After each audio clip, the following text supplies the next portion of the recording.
ВМРО ДПМН напред се обвини дека Штипската клиничка болница е партнер во сомнителна сделка за стентови.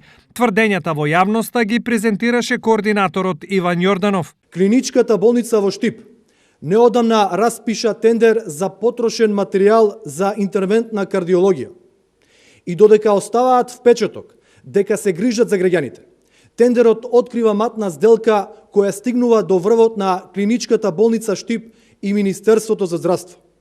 Имено, минатата година, преку овој тендер се набавиле 60 стентови, а оваа година со тендерот се побарани дури 420 или 7 пати поголема бројка.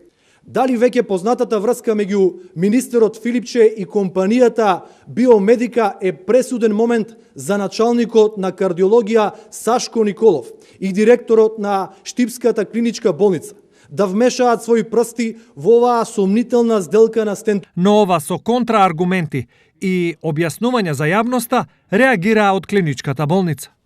Обезбедувањето на најквалитетни стентови и грижата за здравјето на пациентите е наш врвен приоритет и така ќе остане. Направени се годишно 400 стентирања на срце и околу 30 стентирања на екстремитети, а во периодот од 2014 до 2017 година годишно се стентираа по 250 пациенти и ангиографската сала не работеше континуирано. Лани се набавени околу 420 стентови, а годинава со тендерот кој се уште е во постапка, ќе се обезбедат околу 950 стентови, од кои 770 се предвидени да бидат стентови со лек. Наместо опозицијата да го поздрави зголемувањето на бројот на стентови, а со тоа и зголемен број на спасени човечки животи, истата врши манипулација на јавноста, тонејќи во својата безидејност. Стои во реакцијата.